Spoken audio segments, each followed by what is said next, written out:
माँ की ममता। मैं रूम में अपने किसी काम में व्यस्त था, तभी किचन से अपनी माँ और बीबी की आवाज़ सुना।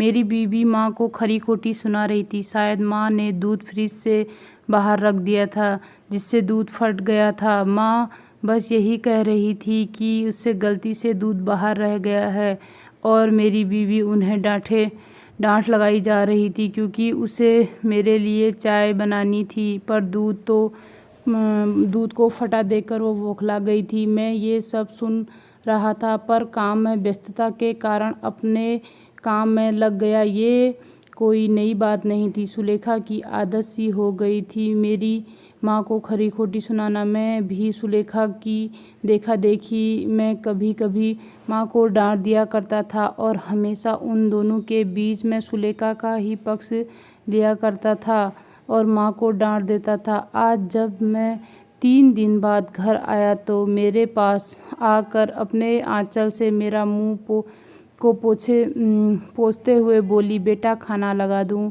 दूर से आया है, थक गया होगा, ला अपने पैर दे, तेरा जूता उतार देती हूँ। मैं चुपचाप माँ को देख रहा था और वे मेरे जूते उतार रही थी। मैंने माँ से पूछा, सुलेखा कहाँ है माँ?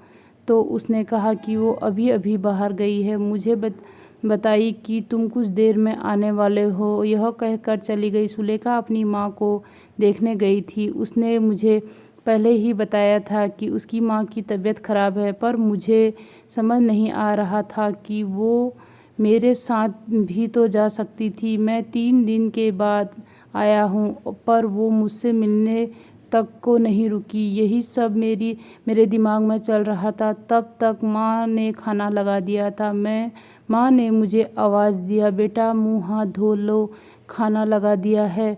मैं खाना खाकर बिस्तर में लेट गया, पर नींद नहीं आ रही थी। मन में बस एक ही बात चल रही थी कि सुलेखा अपनी माँ को देखने की जल्दी में मुझसे मिले बिना ही चली गई, और मैं उसके चलते अपनी माँ को हमेशा डांटता रहता हूँ। लेकिन माँ उस बात को लेकर कभी भी मुझसे या सुलेखा से कोई नाराज़गी नहीं जताती है। वो बस सुनती और भूल जाती है। लेकिन ये बात मेरे मन में घर कर गई थी। सारी रात मैं बस माँ के बारे में सोचता रहा। आखिर क्यों वो इतनी बेइज्जती बर्दाश्त करती है? आखिर क्यों क्या वो चीज़ है जिसके चलते माँ इतना प्यार करती है? क्यों हमेशा मेरी चिंता करती है? क्यों वो सुलेखा की बातों का जवाब नहीं देती?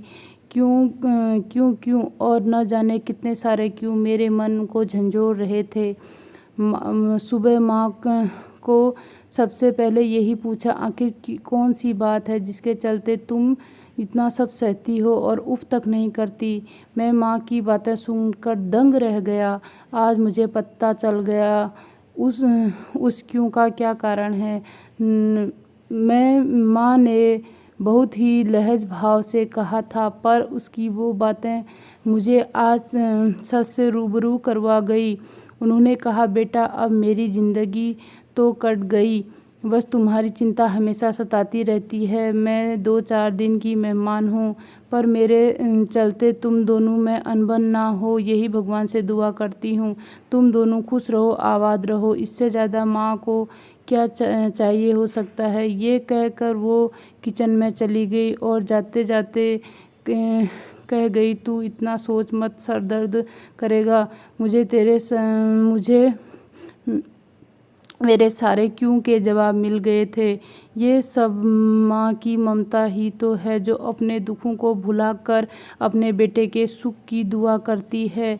ये माँ की ममता ही तो है मुझ जैसे पापी को जो मिल जाती है। यही एक ईश्वरी वरदान है जो हर किसी के नसीब में नहीं होता। बस मेरी तरह कई ऐसे हैं जो इस ममता की कीमत को नहीं समझते। दोस्तों, अगर आपको हमारी कहानी पसंद आए तो हमारे चैनल को लाइक करें एंड सब्सक्राइब करें। फिर मिलती हूँ एक नई कहानी के साथ में। तब तक के लिए सुनते रहिए my toys. Thank you, bye bye.